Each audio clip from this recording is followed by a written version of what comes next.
Shalom a todos los talmidim, y hoy día tenemos la clase de licenciatura en Raíces Hebreas, el módulo 2, la Torá, tema 2, Sefer Bereshit o Génesis. La Escritura dice en Juan 5:39, escudriñá las Escrituras porque piensas que en ellas tiene vida eterna, y son ellas los que dan testimonio de mí. En esta clase nosotros vamos a hablar sobre Génesis o Bereshit. La primera frase en hebreo es Bereshit bara Elohim et Hashamaim be'aretz. Por causa del principal creó de la nada el Todopoderoso Aleph Tav, los cielos y la tierra.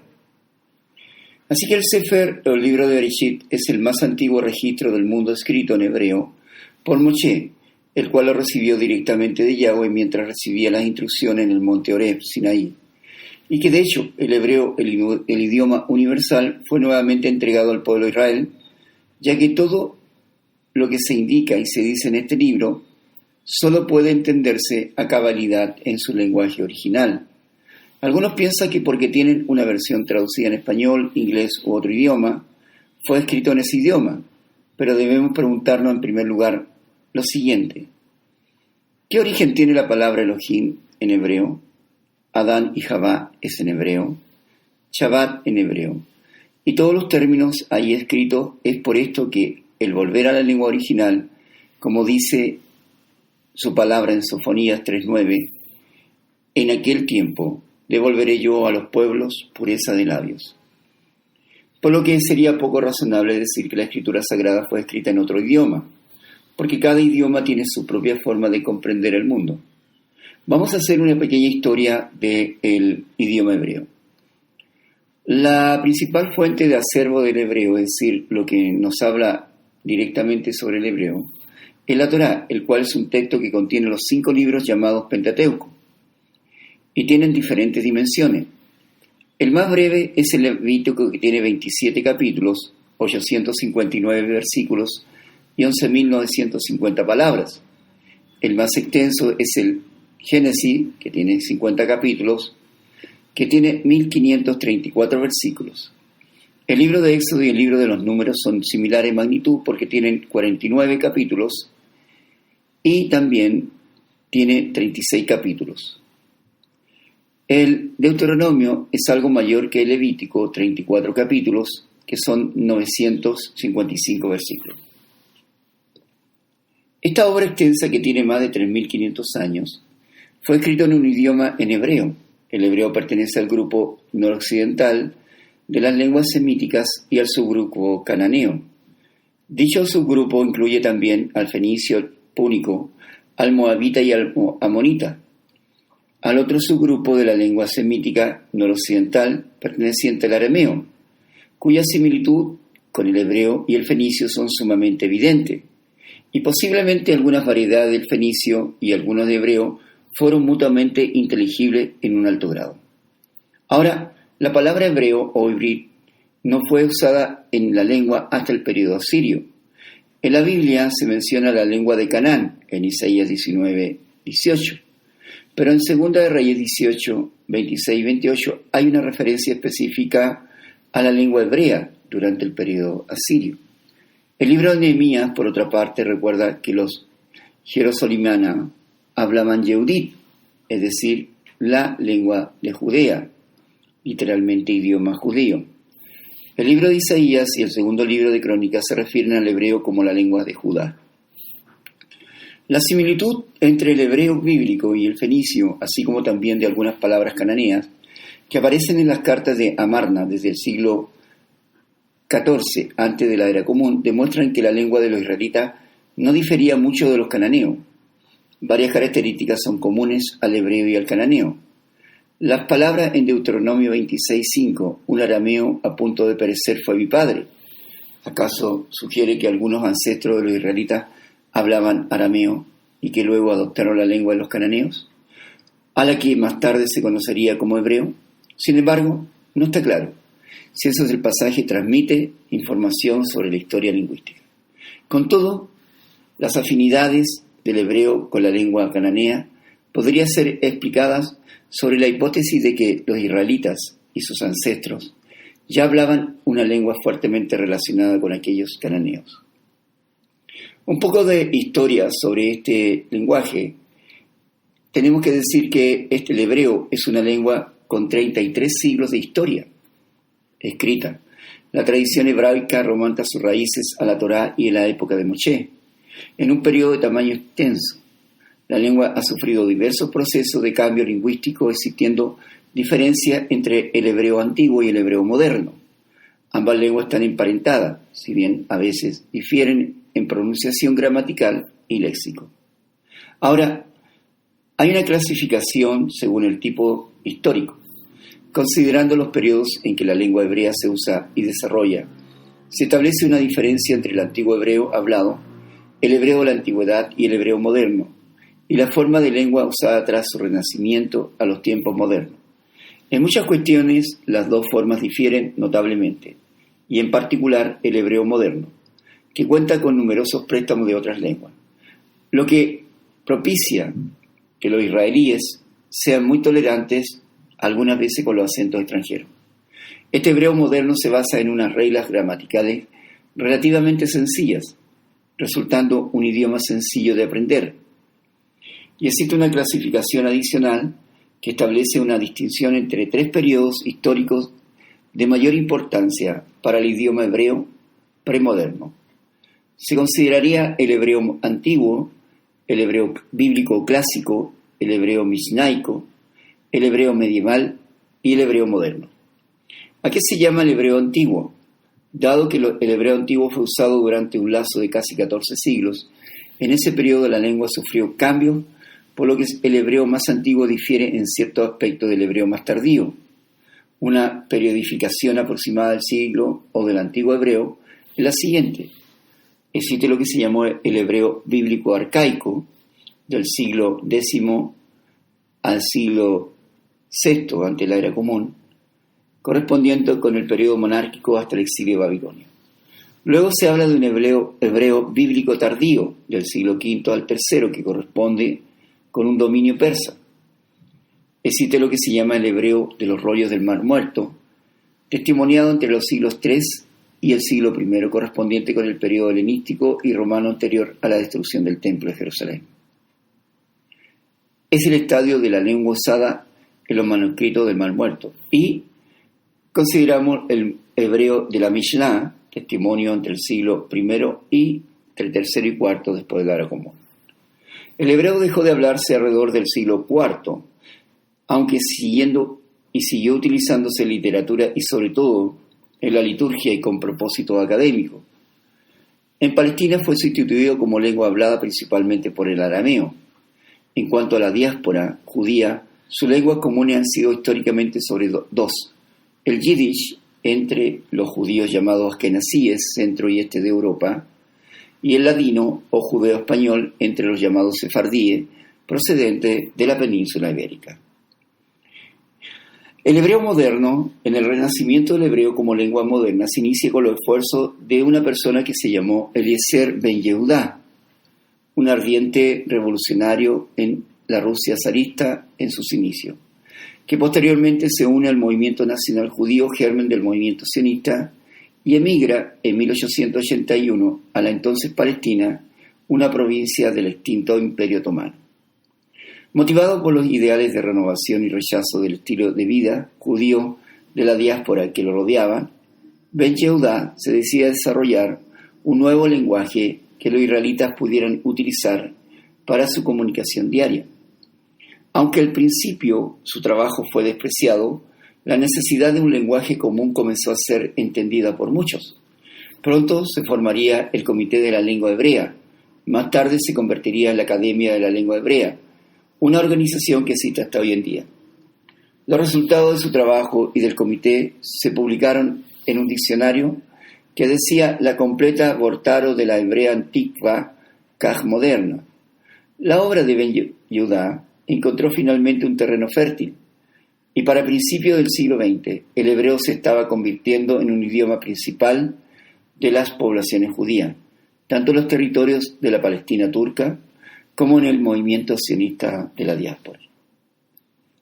Como en un principio la mayoría de los hablantes de hebreo moderno tenían antepasados europeos, y durante siglos el hebreo fue una lengua de uso litúrgico y académico, y era una lengua muerta de tipo litúrgico, el renacimiento del hebreo como lengua materna de una comunidad fue acompañado de una notable influencia de tipo sustrato de las lenguas europeas, perdiéndose las faringales y algunas fricativas. Sin embargo, tras la ola de refugiados judíos expulsados de los países árabes a partir de 1948, el número que igualaron y con el tiempo sus descendientes superaron en número a los de origen europeo, y se ha restablecido en cierta medida la pronunciación tradicional. También en gramática, el uso de la lengua como lengua vehicular en Israel ha hecho surgir nuevos usos no presentes en el hebreo bíblico. Otro tema muy importante sobre lo que es la escritura es cómo llega a nosotros. Y vamos a ver la versión de los 70 de la escritura hebrea. La importancia histórica de los 70. Se reconoce principalmente que los 70 es un número principalmente que se habla, o Septuaginta, es una versión que tradujeron desde el hebreo hacia el griego. Los 70 es la más antigua traducción del Antiguo Testamento y por consiguiente de valor incalculable para los críticos para entender y corregir el texto hebreo Masorá tal como nos ha llegado, siendo el texto establecido por los masoretas en el siglo VI después de la Era Común. Muchas corrupciones textuales adicionales, omisiones o transposiciones deben haberse introducido en el texto hebreo entre el siglo III y II ante la Era Común y los siglos VI a VII de nuestra era. Por consiguiente, los manuscritos de lo que dispusieron los 70 pueden haber sido mejores que los manuscritos masoréticos. La versión de los 70 fue aceptada primero por los judíos de Alejandría y después por todos los países de habla griega, y ayudó a extender entre los gentiles la idea de la expectación del Mesías y a introducir en el griego la terminología teológica que lo convirtió en el mejor instrumento para la propagación del Evangelio del Mesías. Los judíos usaron mucho tiempo antes de la era cristiana y en tiempos del Mesías, y era reconocida como un texto legítimo, empleado en Palestina aún por los rabinos. Los apóstoles y evangelistas también lo usaron y hasta tomaron prestadas citas del Antiguo Testamento, especialmente relacionadas con las profecías.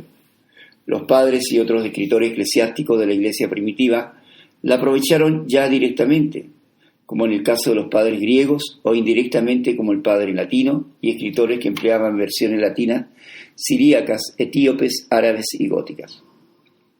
Todos los que tenían en gran estima y algunos hasta la consideraban inspirada. Por lo tanto, el conocimiento de la versión de los 70 ayuda a perfeccionar el entendimiento de las escrituras.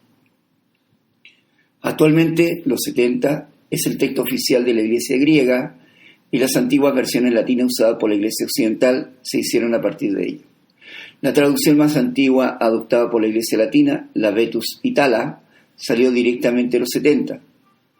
Los significados que adoptaron en ella, los nombres griegos y las palabras empleadas tales como Génesis, Éxodo, Levítico, Números y Deuteronomio. Finalmente, la pronunciación dada al texto hebreo pasó muy frecuentemente a la Itala y desde ella a veces a la Vulgata, que da algunos signos de la influencia del Vetus Itala y especialmente en los Salmos, ya que la traducción de la Vulgata es simplemente la Vetus Itala corregida por San Jerónimo de acuerdo con el texto Esaplar de los 70. ¿Y cómo llegó la escritura a ser conocida en español? Llegó al español a partir del compilado primero de Erasmo de Rotterdam, llamado el Texto Receptus, al idioma español y no llegó a través de la versión Reina Valera. La traducción del monje español convertido al protestantismo, Casiodoro Reina, conocido como la Biblia del Oso, de 1569, tiene las características de ser la primera traducción del Tanaj en ser realizada a partir de los textos en lenguas originales, utilizando el texto masorético para el Antiguo Testamento y el texto receptus para el Nuevo Testamento.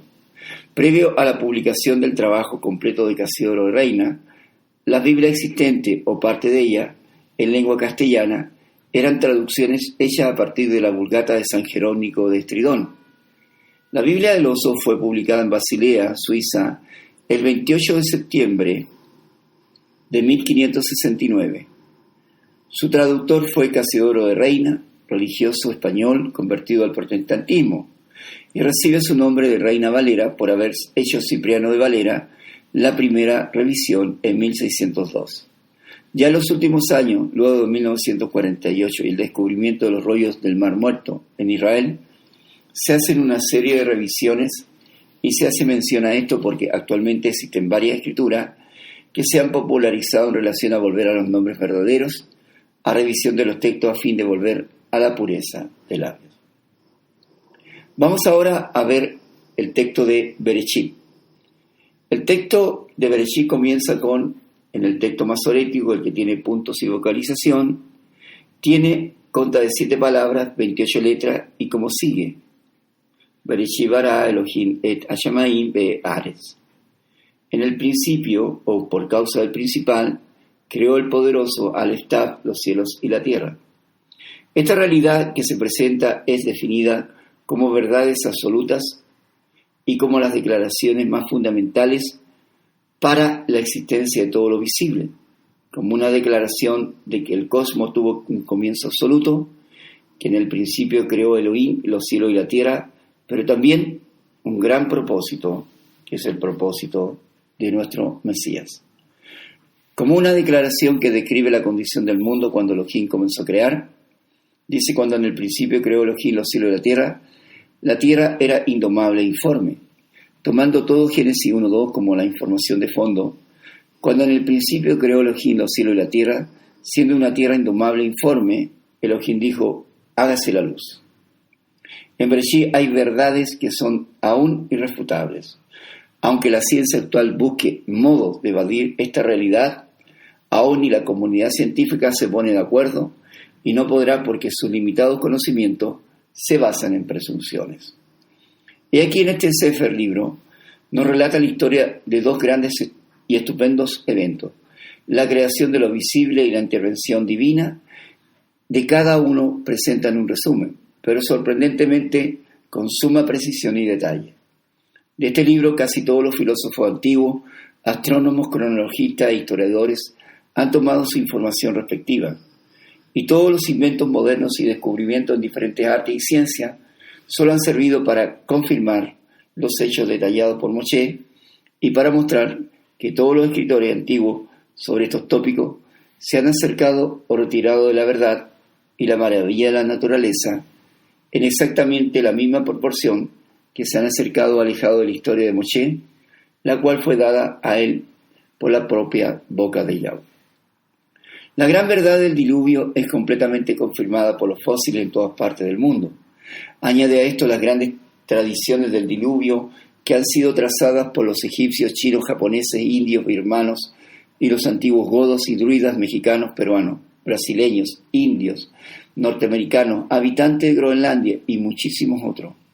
Casi toda nación bajo el cielo, mientras que la alegoría pomposa de esas distorsionadas tradiciones suficientemente las distinguen de la sencillez sin adorno de la narrativa de Moshe. En el tiempo, sin la historia, el mundo estaría en oscuridad total, sin saber de dónde vino ni a dónde se dirige. En la primera página, un niño puede aprender más en una hora que todos los filósofos del mundo aprendieron sin ella en 1000 años. Es un periodo de más de 2500 años en el cual tanto los relatos, historias y eventos han sido comprobados y sabemos que la existencia del pueblo, naciones y lugares arqueológicos dan confirmación de dicho evento. Las tumbas de Abraham, Isaac y Jacob están y existen. No es mera creencia o fe ciega, es conocimiento y ciencia que aún se sigue investigando. Las personas descritas son personas reales que vivieron, tuvieron experiencias y también cometieron sus errores. Fueron crueles y también piadosos. Están registrados sus hechos para que solo sobresalga el Elohim del Altísimo, y quien quiere seguir buscando la verdad, la encontrará. Y es hermoso tener frente la revelación que nos da un Elohim, un juez, un gobernante todopoderoso, que además Yahweh, misericordioso con inmenso amor y cuidado por todos y todas.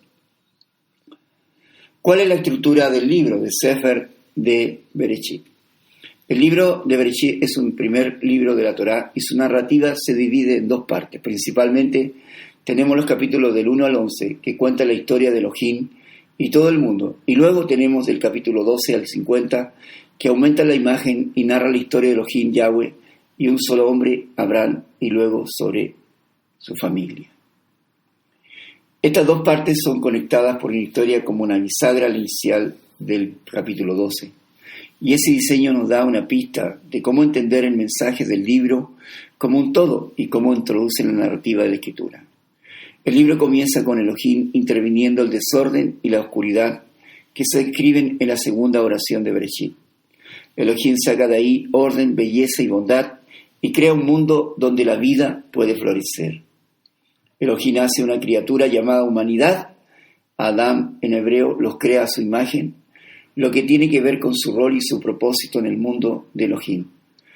Los humanos fueron creados para ser los reflejos del carácter de Elohim hacia el mundo y fueron designados como representantes de Elohim para gobernar su mundo a su nombre, lo que en su contexto significa desarrollar todo su potencial, cuidarlo y hacer de él un lugar donde aún más vida pueda florecer. Elohim bendice a los humanos y esta es una palabra clave en este libro. Él les da un jardín, un lugar donde el cual empieza a construir este nuevo mundo. La clave es que los humanos tienen que elegir cómo van a edificar este mundo. Y esto es representado por el árbol del conocimiento del bien y el mal. Hasta ahora Elohim ha provisto y definido lo que es bueno y lo que es malo, lo que es top y es ra. Pero ahora Elohim le está dando a los humanos la dignidad de vivir y elegir.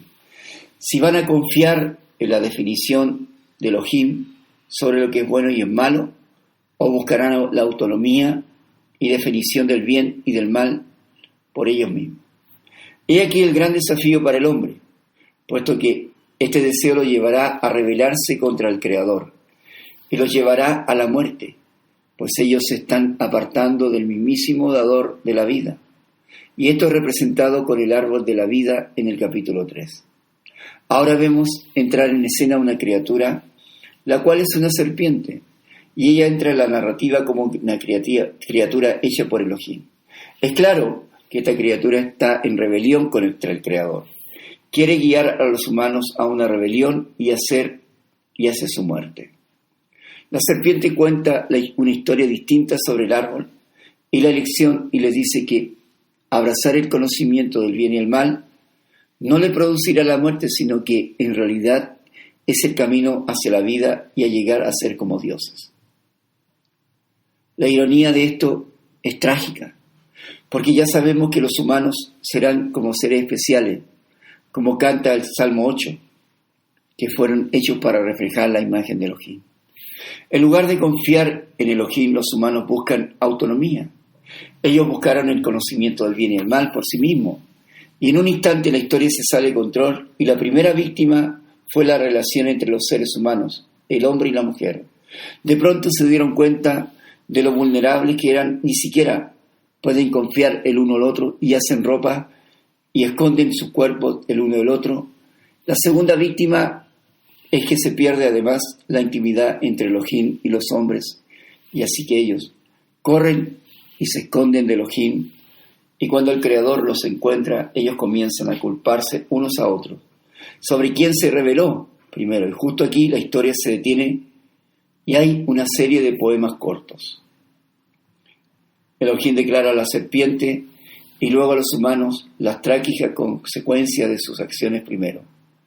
Elohim le dice a la serpiente que a pesar de su aparente victoria, está destinada a la derrota y a morder el polvo.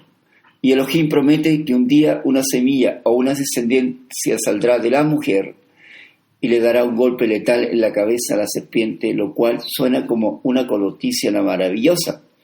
Pero esta victoria vendrá con un precio, porque la serpiente también le dará un golpe letal en el talón del descendiente mientras está siendo aplastada. Una misteriosa promesa de un ser herido. Pero en el flujo de la historia, hasta que ahora vemos que este es un acto de la gracia del Altísimo, puesto que los humanos se han rebelado. ¿Y qué hace el Creador? Y aquí viene lo que Él hace. Promete rescatarlos, pero esto no borra la consecuencia de las decisiones humanas. Elohim les informa desde ahora todos los aspectos de su vida.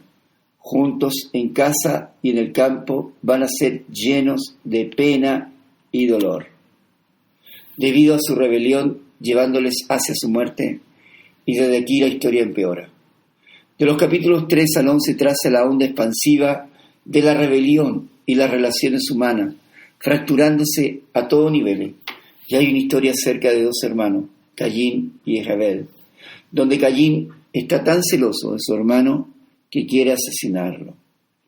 Elohim advierte que no ceda a la tentación, pero él lo asesina en el campo y luego Caín, luego de la sentencia de la marca y de que será conocido por asesinar a su hermano, va y construye una ciudad donde reina la violencia y la opresión.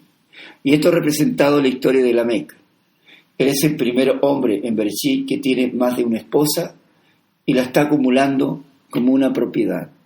Y luego empieza a cantar una corta canción acerca de cómo él es más violento y vengativo de lo que fue Caín.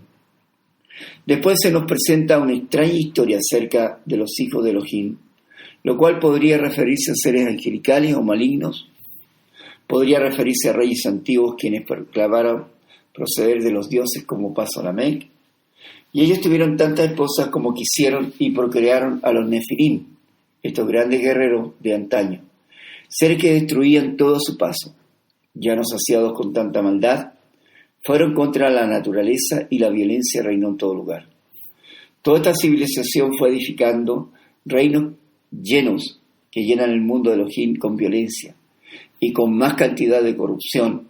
Y como respuesta se nos dice que Elohim se aflige con dolor la humanidad y esto arruinando su mundo bueno y se están arruinando los unos a los otros. Así que debido a su pasión para proteger la bondad de su mundo, él lo lava de la maldad de la humanidad con un gran Mabul o diluvio. Pero él protege a un humano irreprensible, a Noaj, que en hebreo significa descanso, y a su familia. El Creador lo comisiona como un nuevo Adán y le repite la bendición divina y lo envía hacia un mundo. Así que nuestra esperanza está bien alta, pero luego Noaj falla, y también en un jardín.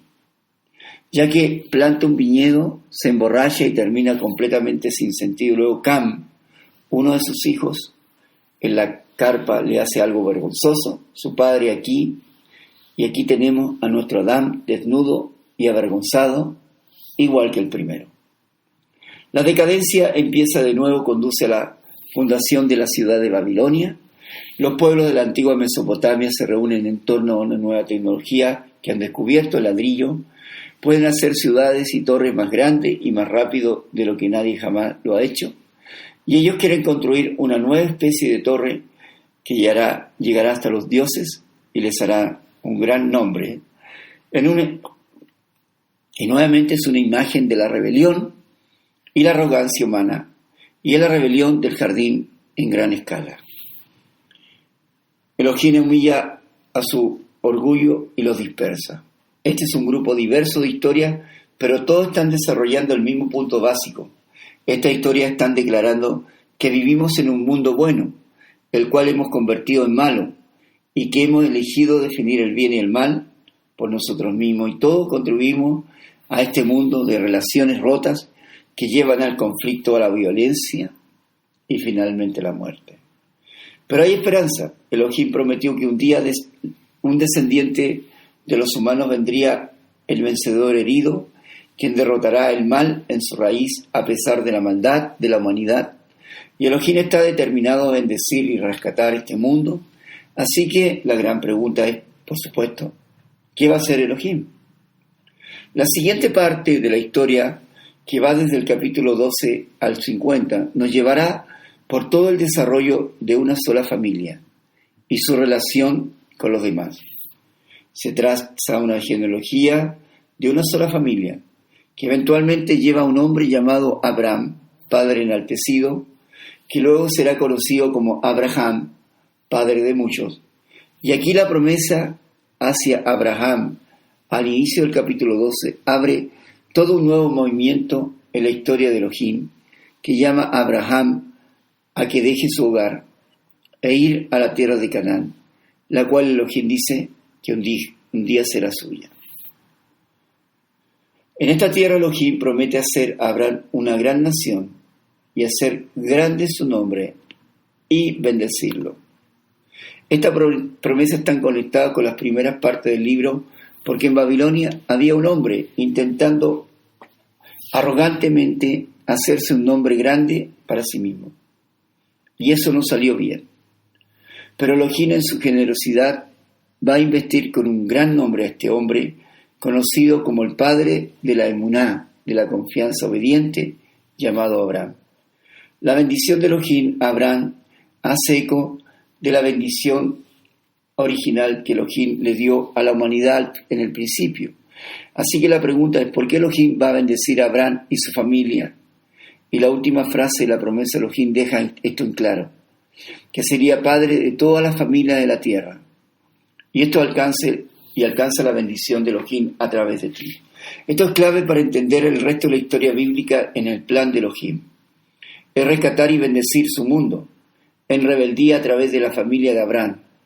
Esta es la razón por la cual el resto de la historia de toda la Escritura es desde Bereshit hasta Revelaciones, el rescate de la humanidad a través de la simiente de la descendencia de este hombre, el cual dará reyes, profetas, sacerdotes y por supuesto a su gran Cohen Agadol, sumo sacerdote, según la investidura de Melezadid, el rey de justicia, en la persona de Yeshua el Mesías.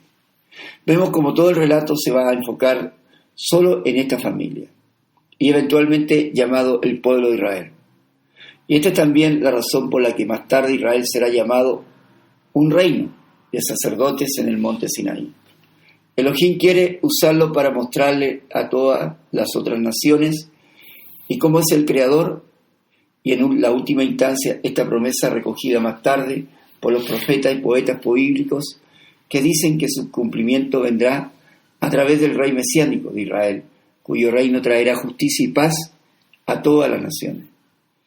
En este punto de la historia, nada de esto está claro, solo tenemos que seguir leyendo y ver cómo se desarrolla la promesa y el resto del libro, puesto que se concentra en Abraham y su familia, primero en Abraham mismo, luego en su hijo Isaac, y luego en su hijo Jacob, y posteriormente en los 12 hijos de Jacob.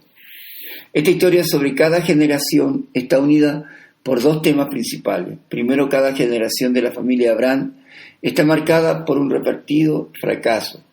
Ellos siguen tomando decisiones realmente malas que arruinan su vida y ponen en peligro la promesa de Elohim. Sin embargo, Elohim permanece fiel a ellos y continúa rescatándolos de sí mismo y reafirmando su compromiso de bendecirlos y de bendecir las naciones a través de ellos. Y a pesar de su fracaso, Abraham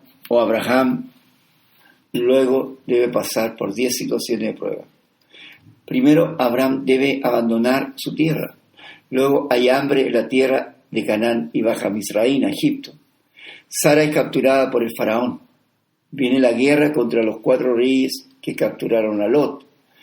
Él toma a Agar como su esposa, el mandamiento de circuncidarse a sí mismo. Sara es llevada al palacio de Abimelech, la expulsión de Agar, la expulsión de Ismael y finalmente lo entendido como la aquedad o el sacrificio de Isaac. La historia de Abraham comienza con que Elohim había prometido a Abraham una gran familia, pero en 2 ocasiones diferentes él teme por su vida, porque otros hombres se sienten atraídos por su esposa. Él hasta niega que está casado con ella, lo que crea un supuesto muchos problemas, y no solo eso. Abraham y su esposa Sará no pueden tener hijos, así que Sará hace arreglos para que Abraham se acueste con su sirvienta, lo cual causa todos los problemas.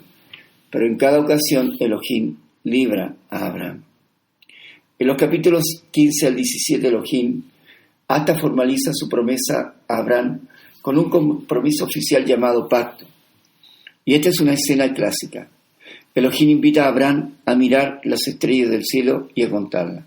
Y Elohim le dice que así de numeroso será su familia, a pesar de todos los obstáculos de no tener hijos, ni la manera de tenerlos en ese momento. Abraham mira al cielo y simplemente confía en la promesa de Elohim.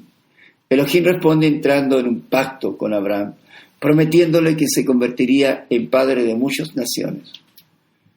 Para que la bendición de Elohim pueda alcanzar a todo el mundo, Elohim pidió a Abraham que marcara a su familia con una señal del pacto, la circuncisión, de todos los varones de la familia. Y este es un símbolo que le recordará que la fecundidad de su familia es un regalo de Elohim. Y eventualmente Abraham tiene muchos hijos y muere anciano de una buena vejez.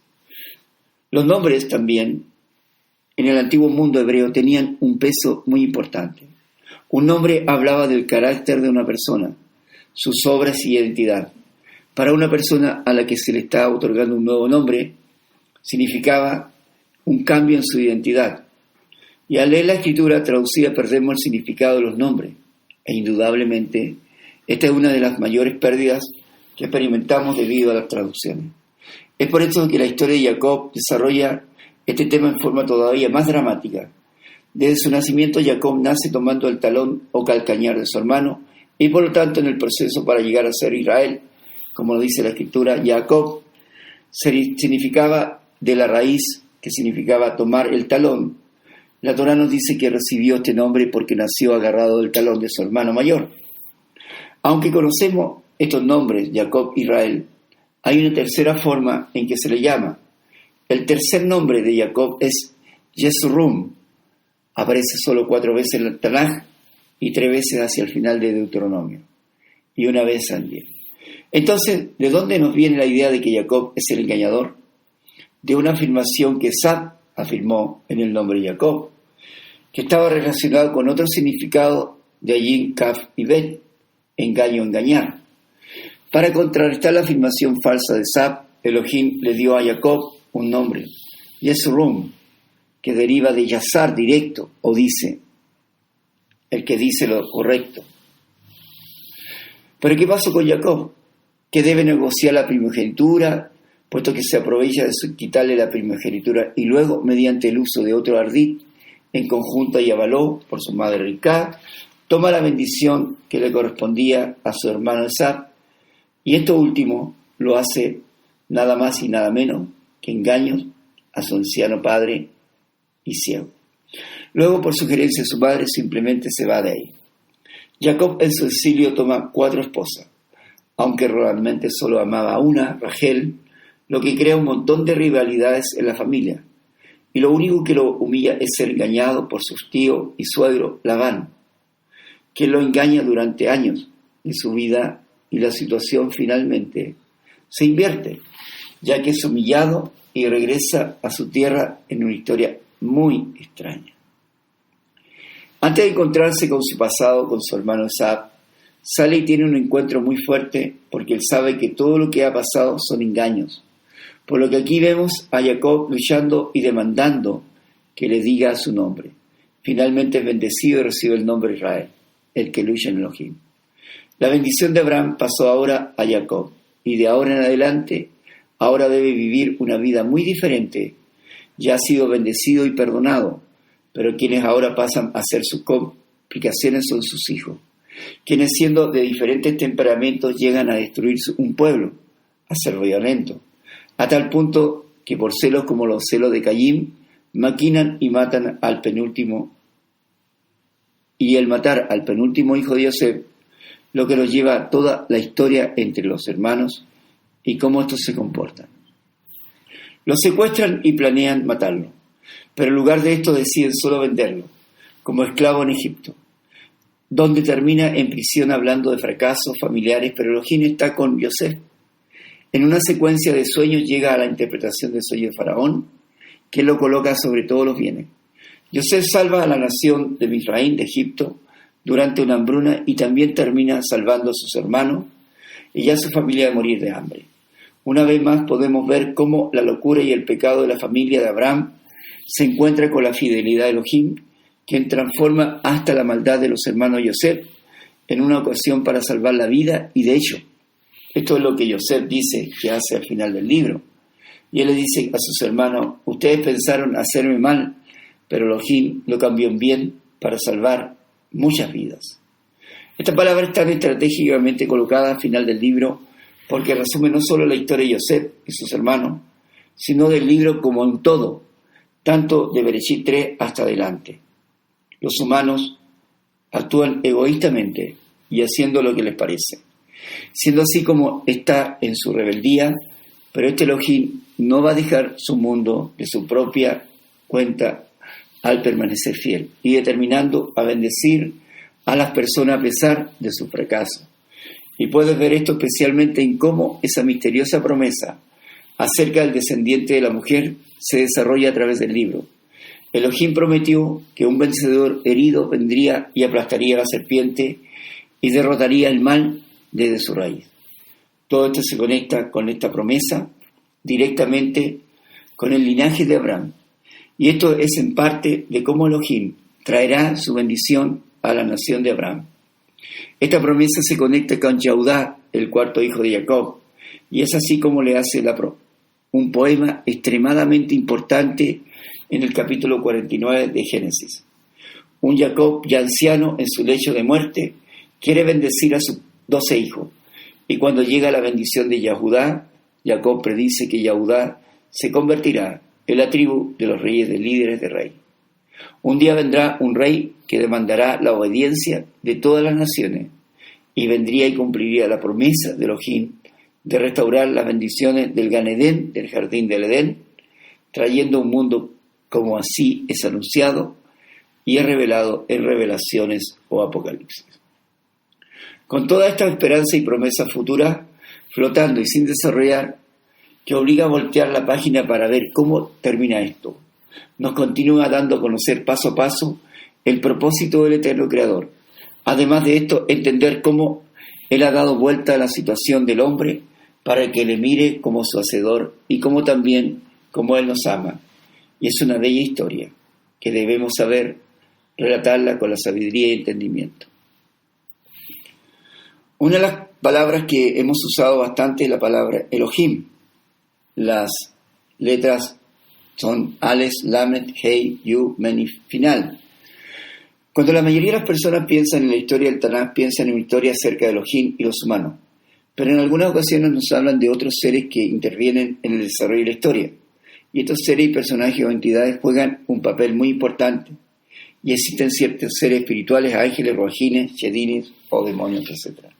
Así es en el Tanaj. Ellos habitan en el mundo del reino celestial, que es paralelo a nuestra realidad terrenal, y se sobreponen en ellos todos, en estos seres espirituales, y tienen sus propias características, únicas.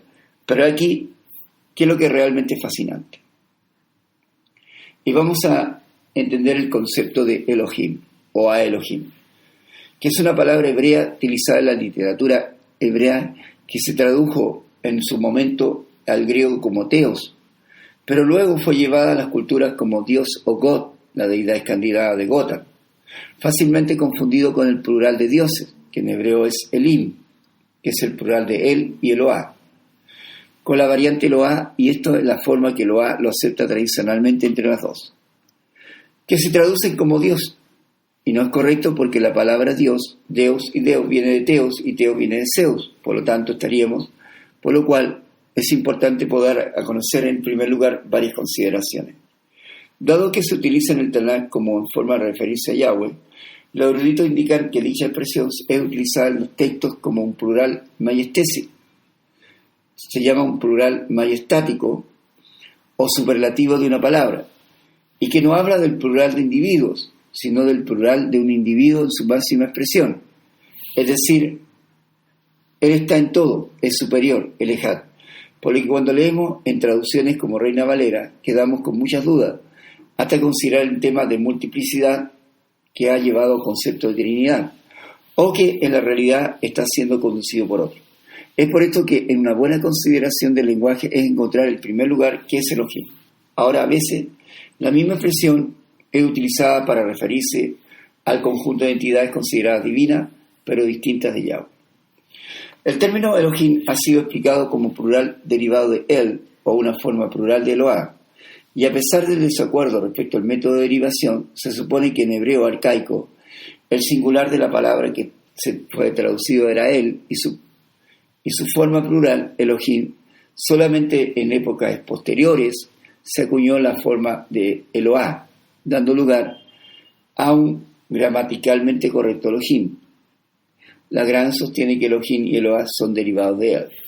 Muchos estudiosos discuten acerca del alcance de la lucha en que se vio el patriarca Jacob. El nombre de Israel, significa el que lucha con o con él. Según el libro de Génesis, ya no te llamarás Jacob, sino Israel, porque has luchado con Elohim y con los humanos, y has vencido.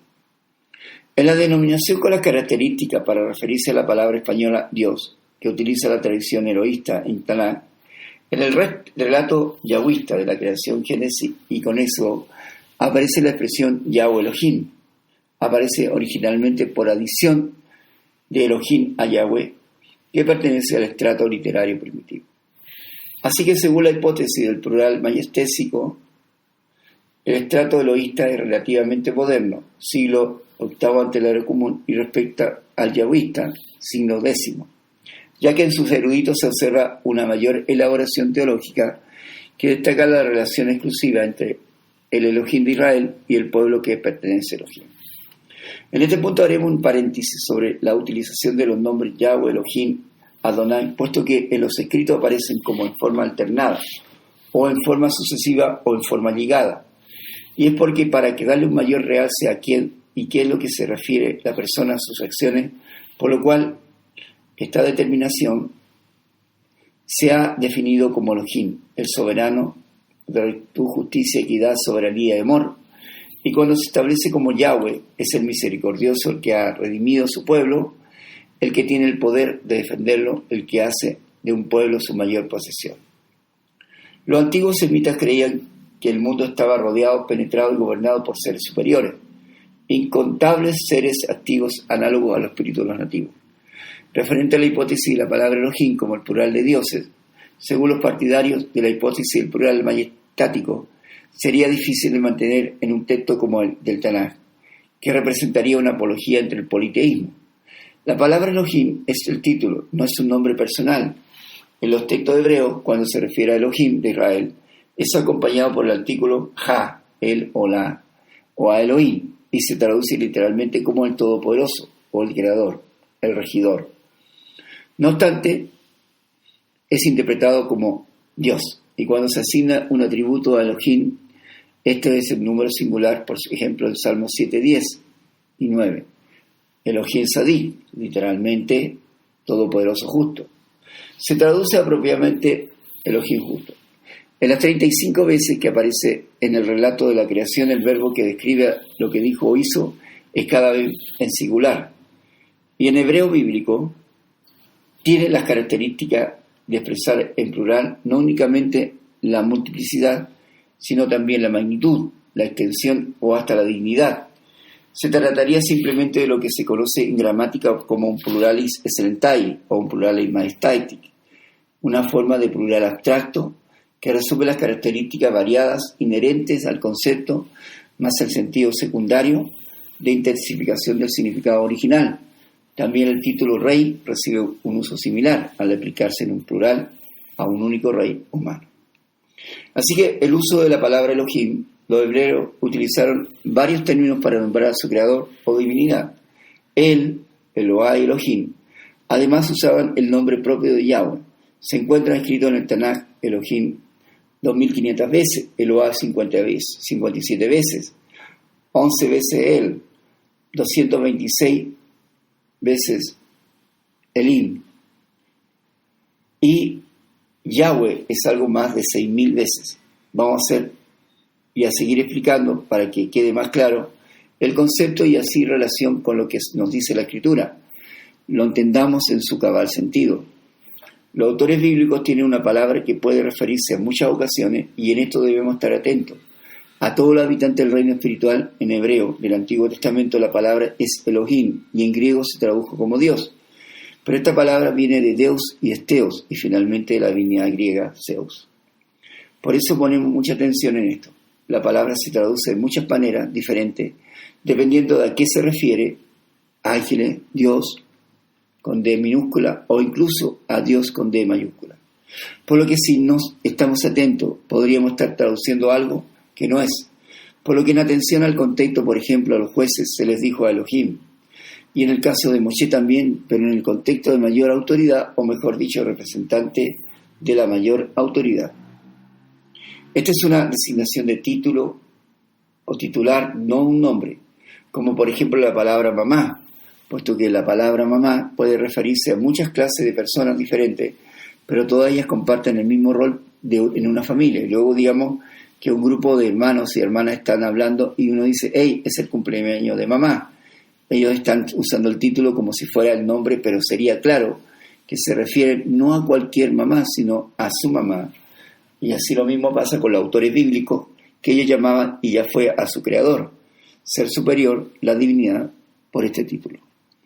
Sabemos que el nombre que se reveló a Moshe fueron las 4 letras, Yud-Heh-Vah-Hei, que hemos llegado a comprender que es Yahweh, por lo que en este sentido debemos clarificar este término, puesto que es la primera frase de Bereshit 1.1 y que se nos presenta como Elohim al Estado.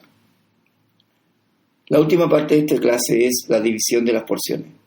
Las 12 porciones de la división de Bereshit se pueden resumir lo siguiente. Cada porción debe ser leída semanalmente, para lo cual, como se indica en la tabla junta, este es el número de la parashá, el nombre que corresponde a la primera palabra del versículo que se debe leer, y luego los capítulos que deben leerse y un breve resumen de los tópicos que consideran. En algunos casos hay más de un tema. Por ejemplo, la parashá Bereshit considera la creación, el hombre, la caída, la expulsión, la muerte de Abel, la transgresión de los vigilantes, la mata del hombre, el juicio de las aguas, de la generación de Adán a Noé. Así que uno de los objetivos de la lectura, además de leerla, es considerar lo siguiente. Es la historia que el Padre Eterno nos quiere enseñar. Es la forma en que todo fue hecho y cómo fue hecho. Es la forma en que el Padre nos habla de su amor y redención. Es la historia de nuestro pueblo, porque aquel que ha recibido a Yeshua ha vuelto a casa y ya no es gentil, sino que es parte de la promesa de Abraham. Encontrar en cada porción la revelación del Mesías y su venida y la profecía o visión que se le entrega para el retorno y vuelta de Elohim. Cada vez que leemos la Torá, nuestra Neshama, el alma interior, se recrea con la belleza de Elohim y pone en él una real perspectiva de todo. Nuestras vidas siempre deben ser llenas de ríos de agua viva en nuestro ser. Con esto mencionaremos solamente las porciones. La porción Bereshit va desde la creación hasta Noach, de Noach va desde Noach hasta Abraham, Lelejá, de Abraham hasta los ángeles que destruyen Sedom, Vayera va desde la destrucción de Sedom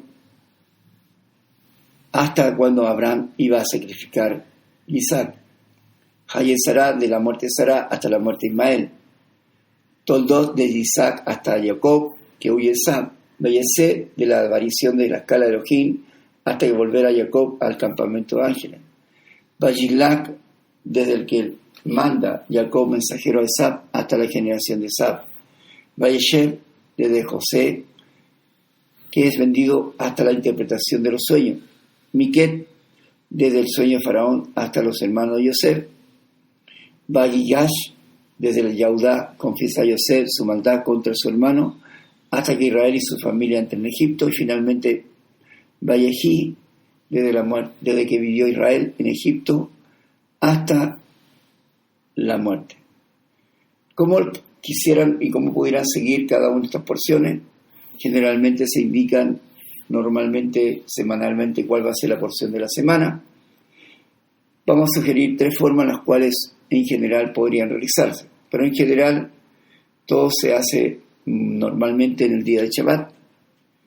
Se lee la porción y se hace en este caso el estudio de ella o el compartirlo a través de la conversación. Con esto ya terminamos nuestra historia y también en este sentido el módulo 2, Torá, el tema 2, Bereshit, que es Génesis.